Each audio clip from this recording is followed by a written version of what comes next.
That's sort of a mixed bag. Well, welcome to our first official class meeting for the Honors Freshman Learning Community and our inaugural Honors class of 2016. Oh, it's a beautiful thing. It's a beautiful thing. For those of you that didn't make it to the welcome the other night, I'm John Kutinik. I'm Associate Director in Honors. I'm one of the names there on the syllabus that you would have picked up at the welcome the other night, along with Jamaica Pouncey. She's back up at the back. You've probably met Jamaica. And Dr. Sumadada, our Executive Director. If you weren't here last Thursday night and didn't pick up that syllabus in the Critical Thinking book, you'll want to see Jamaica before you leave today to make sure that you get those things. The syllabus, of course, is available online, but the Critical Thinking book is not, unless you want to go spend your own $6 on that. You can get that from her. So, first of all, a quick look at our syllabus. If you've got that, pull it out. It's a good idea to take your syllabus to every class meeting, especially those class meetings where you might have homework that you want to keep up with because you want to keep up your grades and that sort of thing. So if you'll pull out your syllabus and take a look at it. We're not going to run through your syllabus. You've probably done a lot of that this week already, but I just want to call a few things to your attention. In your class schedule, this class shows TBA as your meeting place. It's not TBA. We know where it's going to be, and the meeting places are on the back side of your syllabus. There's still some shift that might happen there. As you might see tonight, we're supposed to be in the auditorium, but we're in here. But if we're in Rudder, we're going to be in this building, and we'll either be in this room or the larger one across the hall. We do have a couple of meetings that are meeting elsewhere, such as our meeting at the Rec Center and our meeting at Wayner. And you'll also see that this is the only night that you're really going to have to listen to me talk. Oh, that's nice of you. No, we've got a really exciting schedule lined up for you this year. We've got a number of great speakers that are going to come out and visit with us and share their expertise. So the way that this is going to work is we've got a very ambitious schedule. We're going to ask these folks to come out and sort of give a pitch for the service that they represent. And there's a number of resources across campus that you're going to get introduced to. But they're going to limit that part to an elevator speech. Is anybody familiar with that language, what an elevator speech is? Okay, good. So those of you that don't, look around and find somebody with their hand up and talk to them afterwards.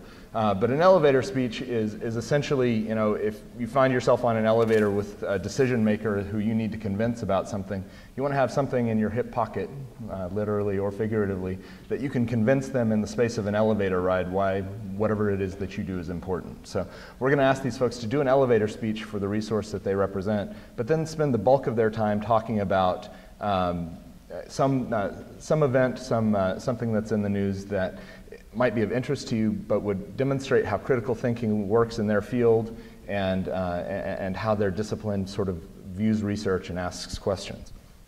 And that will be the bulk of the time. And then we're going to save the last 15-20 minutes of each class period for discussion. And at that point, you're going to break into your family groups. You'll do that at the end of the meeting tonight. And you'll discuss what it is that you've learned, you know, what you've heard and what you've learned in that period of time. And your PAs and your essays will have some questions to help get that discussion going. If you'll notice, 15 or 20 minutes is not a whole lot of time for 15 or 20 people to talk. Hopefully your conversations will spill over. Maybe you'll go to dinner and keep those up. Maybe there'll be something that you keep going throughout the week. Something else that you'll notice on the syllabus is that we're encouraging you to tweet in this class. That's not something that you might find commonly in a lot of class meetings or a lot of lectures that you go to. Some people might find it rude if you've got your phone out. In this class, we're encouraging you to post comments, questions, observations that you have about something that the speaker is saying. Post that to Twitter with the hashtag HFLC. Anybody know what that stands for? Very good. Well, you are honor students after all, right? So. All right, so getting on with the show, as it were.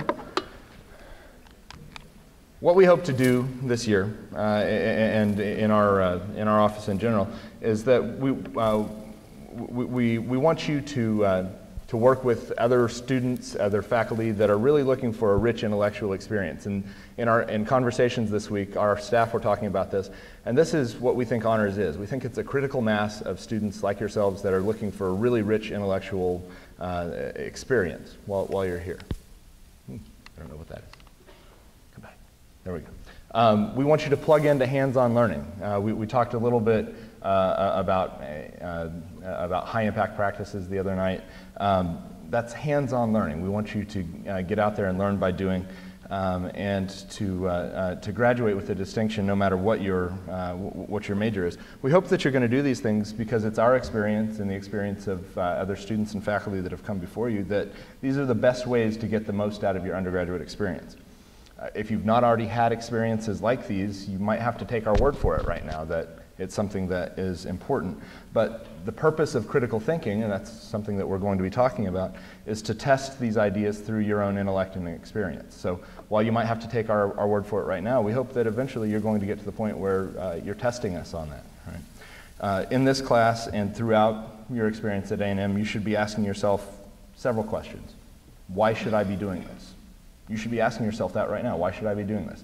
Some of you who have gone through your first week of classes are probably really asking yourself, why should I be doing this? What should I be getting out of this? You should have an expectation. If you don't, start having one. Think about what it is that you want to get out of this experience. And at the end of it, you want to be able to ask yourself, did the experience work for me? Did I get out of it what I was expecting? You want to be able to answer those questions to your own satisfaction. Now, just a brief review for those that were here the other night, those that weren't. These are the main things that our office does. We've got our University Honors Program and the Honors Housing Community as part of that, undergraduate research scholars and teams. And students don't have to be in honors to do undergraduate research. So we do have students from all over campus, honors and not participating in that. And national scholarships and fellowships. Again, you don't have to be an honors student in order to pursue those, but we think that the experience of being an honors student is going to help prepare you really well. Briefly again, our staff. Bottom center is our executive director, Dr. Suma Datta. She's a biochemist and a really wonderful person to work with. I hope you get to know her. I hope you get to know at least one faculty really well this semester, whether it's somebody in our office or one of your faculty members teaching a class that you're in. Get to know somebody. Dr. Duncan McKenzie is our Associate Director for Undergraduate Research. It's another great person to get to know. There's this forgettable guy over here on the right. Up at the top left, Angela Hines is one of our office assistants. Austin Ford, who's running our camera up here tonight, is one of our academic advisors and the advisor for Honors Student Council. Shaitan Harris is one of our assistants, and she works at the front desk, which means that she's a very important person to get to know, right? Because she can put you in contact with everybody in our office that you need to get in contact with. Jamaica Pouncey, I mentioned already, who's wearing two hats right now, is coordinating our national fellowships, multiple hats. Bartholomew Cubbins, does anybody remember that one? She's doing the national fellowships and university scholars, as well as heading up and coordinating your PASAs. And Tamis Sherman, who works in undergraduate research and helps Dr. McKenzie with those activities, including Explorations Undergraduate Journal and summer research experiences for undergraduates. If you haven't noticed right now, this is our elevator speech, right? It's going on a little bit longer than an elevator speech, but we want to make sure that you know all of this stuff. Our expectations of you as honors students, right? We want to make sure that you understand these. You need to maintain a 3.5 cumulative GPR and a 3 honors coursework. Being freshman honors students, you get a little bit of some consideration in this. We do have I guess a probation period if you fall below the 3.5. And it's a one-time probation. You have probation for a semester, but that doesn't kick in until your sophomore year. Okay, so freshman year, we want you to challenge yourself. We want you to go out and try new things. If you don't have a 3.5 at the end of your freshman year, you've got another semester into your sophomore year to bring that back up. But hopefully you won't have that issue, right? Because we want everybody to finish their first semester with a 3.5, so you're eligible for to apply for university scholars. We want you to make progress towards your honors distinction by taking at least 6 hours of honors credit per year. Notice that's per year. How many years are you here? 4 in general, right? What's 6 times 4? 24. You'll notice that there's 30 hours required, so you're going to have to go above the minimum at some point. We want you to meet co-curricular participation requirements. As freshmen, this is it. The honors freshman learning community and participating in the required family events, this is your co-curricular requirement. As continuing students, you're going to need to do at least 1 honors student council event per year, per semester. It's 2 per year, minimum of 2 hours per year. There you go. If you're interested in getting involved with HFC this year, their first meeting is coming up next Monday. And then we want you to make an annual update to your e-portfolio. A lot of this is stuff that you're going to want to know details about. This is a good reason to come in and see an advisor. We want you to come see us both semesters this year as a freshman. Okay? Come in and see us. You're going to get emails from us about this on a regular basis. I mentioned graduating with the distinction. Here it is, again, really quickly. Again, go see your honors advisor about it. We're going to help you figure out how to get that 30 hours complete and help you figure out what capstone experience you want to pursue. In addition to our university level honors distinction, some of you will also have opportunities to complete distinctions at the college level or the departmental level.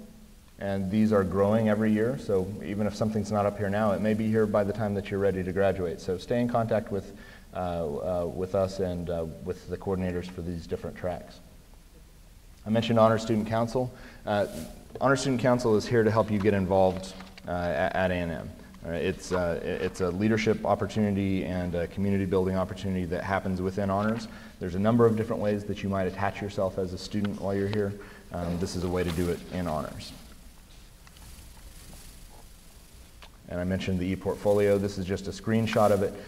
What you're going to want to do with the e-portfolio is keep track of your learning over the 4 years that you're here and reflect on it. Now, those questions that I talked about. Should I be doing this? What should I be getting out of it? Did it work for me? This is a place for you to record those answers. And at the end of things, by the end of 4 years of working on this, this ought to be a really rich repository of information about your experience. And we're going to be looking for things like, have you taken appropriate intellectual risks? Are you comfortable with ambiguity? Have you been creative, expressive, and self-aware? Are you negotiating the social space well? Are you being aware of putting yourself out there too much on the internet, that sort of thing. So those are some of the things that we will be looking for. I mentioned university scholars. This is something that we hope that you're all shooting for. And those of you that were at the Honors Welcome last week, you got to see our new class of university scholars being inducted. We hope that you're up on that stage next year. And just one more thing about the university scholars, that the e-portfolio that I mentioned, that's going to be a great way to organize your thoughts in preparation for your U-Scholar application. So, if you need to get in contact with us, this is how you do it. Email, telephone, website, lots of good information out there. Again, the best way to get in contact with us is to schedule an appointment and come see us. So, that was elevator speech. Now we're going to sort of dive in. My presentation is going to be a little bit different than what you will hear for the rest of the semester, because I have the double duty of setting you up for the rest of those presentations, sort of setting up a scaffold of expectations, and also talking about honors and critical thinking and what do those things mean. So this is just sort of a rewording of the objective and the outcomes that are on your syllabus. We want you to identify a goal for your life after college, and be able to critically evaluate the classes that you're choosing, the extracurricular activities that you're choosing, and ask yourself, does this help me get to my goal? We want you to know where to go on campus for help with questions by the end of things. We want you to be able to write more effectively. We want you to know how different disciplines approach research, right? What does it mean that I'm a liberal arts or a social scientist, and my friend is an engineer? What does that mean about the way that we're viewing something differently? And how can I leverage that, right? So if I've got a problem and I know that my disciplinary lens is limited, who else can I pull in to try to get answers that will help me come out with the best solution? And then we also want you to critically discuss some of the social issues affecting your education. What does it mean that, for example, that there's limited funding for higher education loans? What does it mean that if somebody publishes in a party platform that they're opposed to critical thinking? What do those things mean to you? And we hope that we get to have some of those conversations. So the big conversations that we want to have are, what is the university and its role in society? What is critical thinking? And what does research look like in different fields? So we'll start off with, what is the university? The university is, it's close to 1,000 years old, right? As an institution, it was founded to train clergy, and there were different models over the course of its history. Some of the major things that you might want to know is that there's sort of a German model and a British model. The German model was more research-oriented. The British model was more liberal arts-oriented. But in both cases, there's a commitment to a critical evaluation of ideas and a pursuit of knowledge. The model that we have in the US right now is a hybrid, and there are still different models out there. If you have a friend, for example, that was pursuing a bachelor's degree in Britain, they wouldn't be going to classes by and large. They would be reading for classes, and they might choose what seminars that they want to go to, and then they go sit for exams, right? So talk to your friends as they're going on study abroad. Get a sense of what's unique about your education.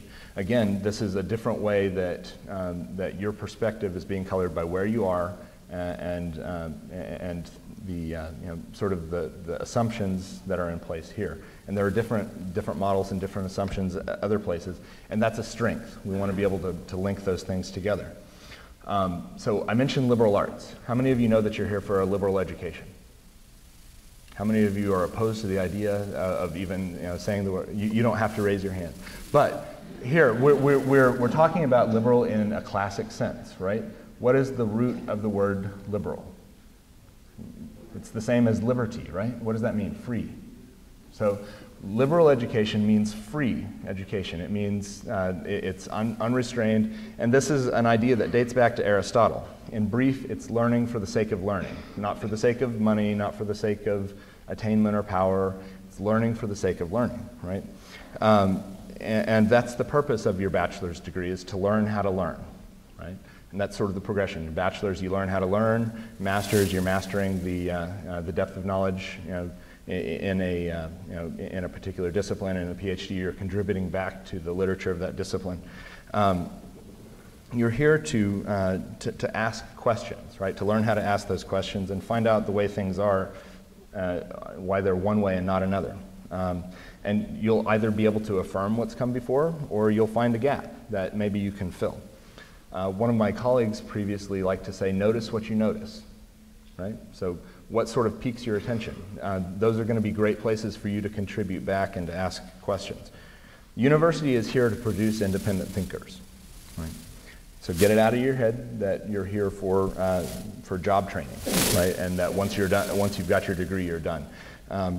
By definition, the model of the university that we have is a continual.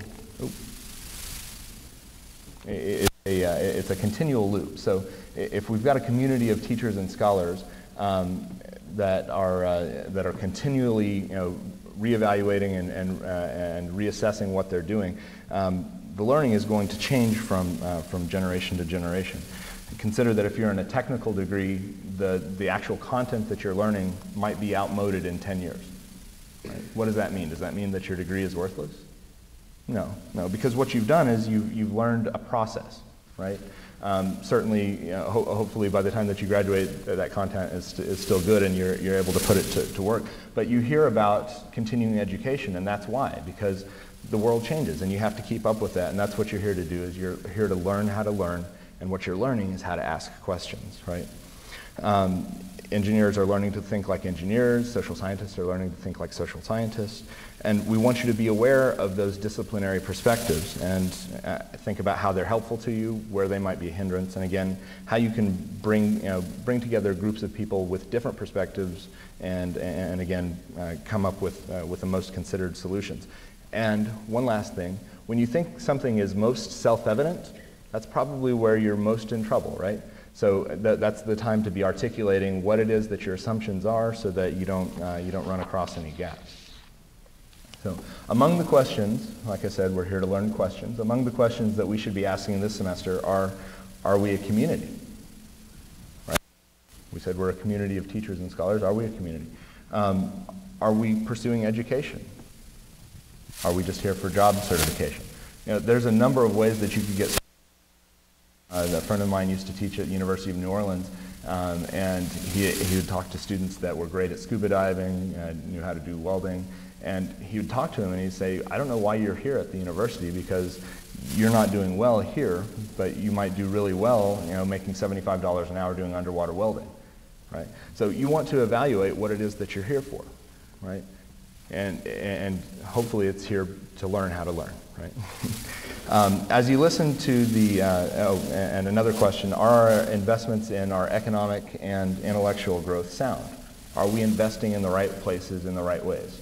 So those are some of the questions that we want to bring up this semester. And as you listen to the presentations this semester, we want to consider how the research done in the various fields have changed your world. How would your life be different without them?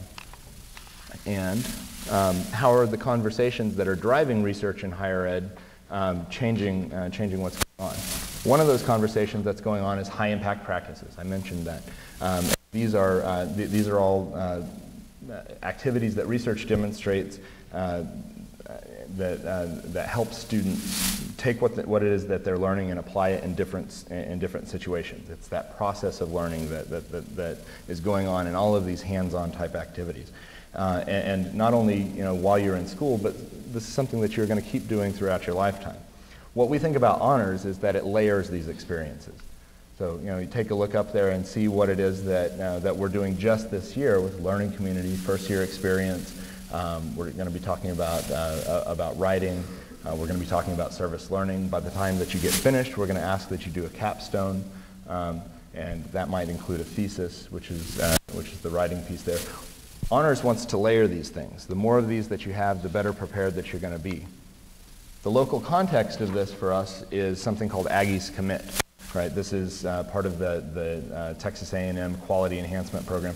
We want students to master the depth of knowledge required for a degree, demonstrate critical thinking, communicate effectively, practice personal and social responsibility, demonstrate social, cultural, and global competence, prepare to engage in lifelong learning, and work collaboratively.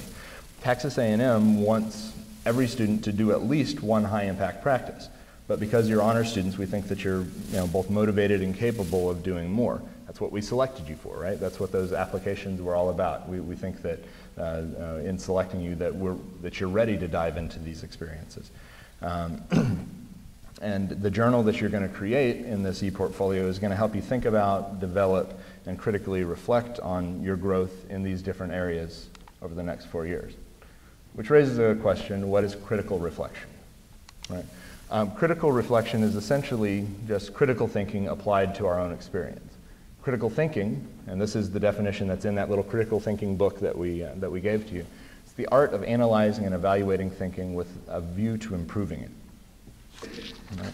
So whenever we're talking about this over the next 14 weeks, we want you to be practicing this analysis and evaluation of your thinking with a view of improving it. But why? Why is this important?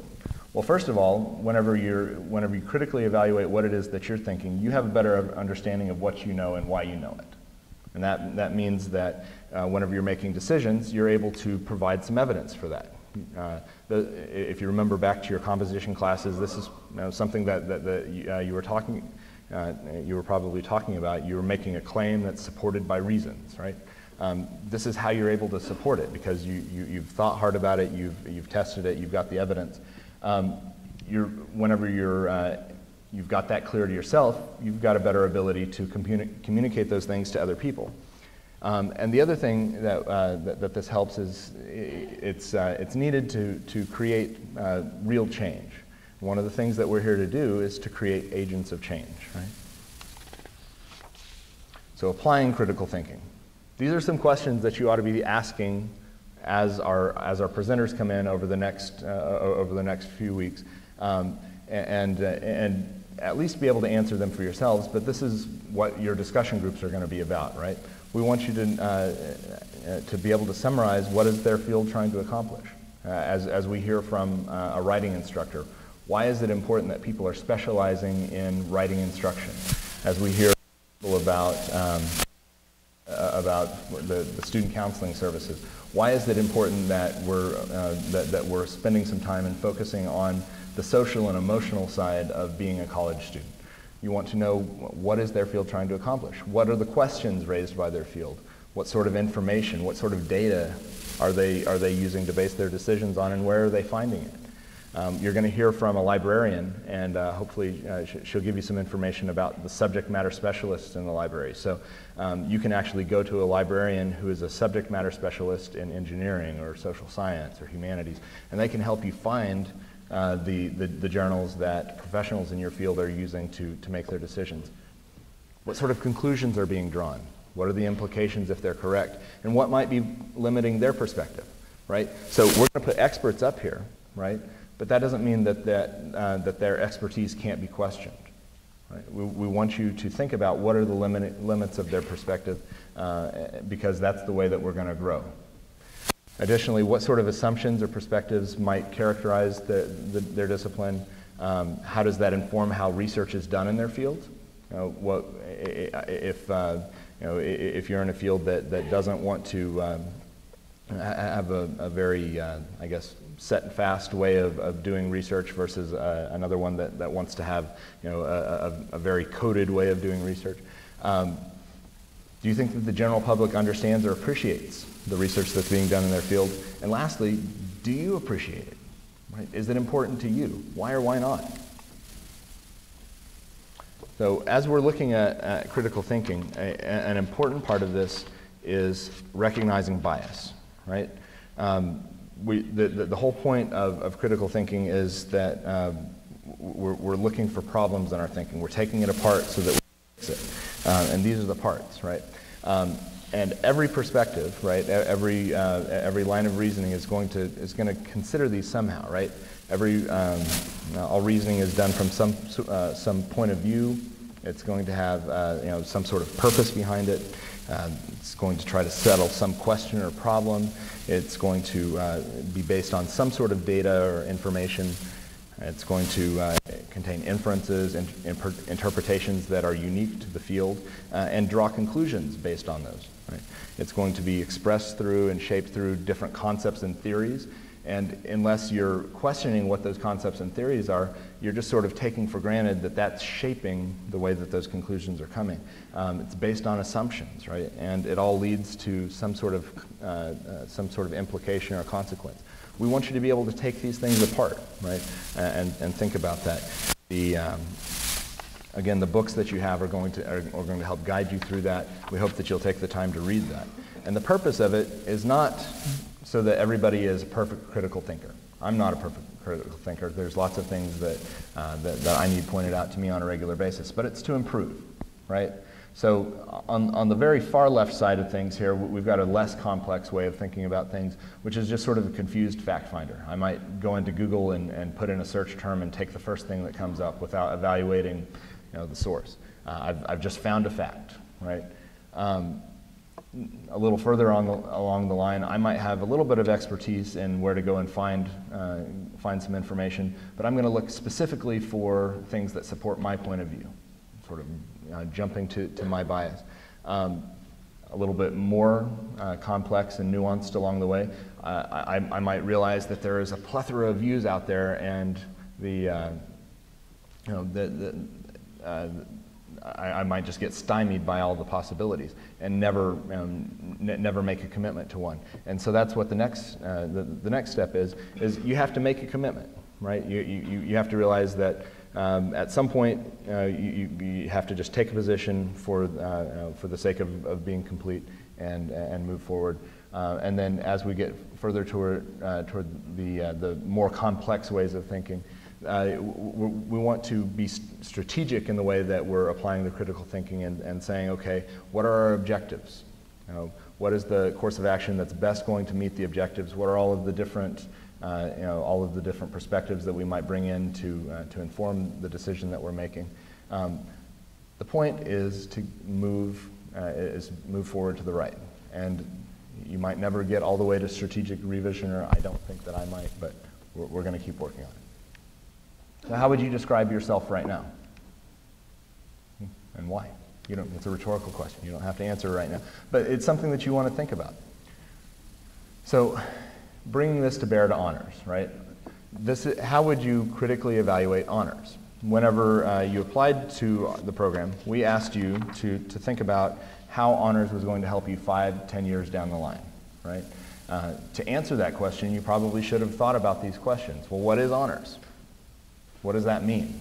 Right? And what are the goals of honors education? How does that fit? And some of you might have actually said, well, how are they going to use this information? Right? The article that you read for class tonight asked the question, how should we select for honors? Well, to get there, we have to answer that question, what is honors? And to give you some insight, even the National Professional Organization doesn't have a clear definition. This one is mine. This is the one that I'm proposing to our National Collegiate Honors Council, but it hasn't been widely adopted because I think we're sort of in that, or was it the, I think we're still in the perpetual analyzer mode at the national level. So, for our part, we've defined it. We think that honors is a distinct approach to undergraduate education that layers these high-impact educational experiences and is a laboratory for new curriculum, right? So all of the high-impact practices that you can think of, the learning communities, undergraduate research, those sorts of things, all found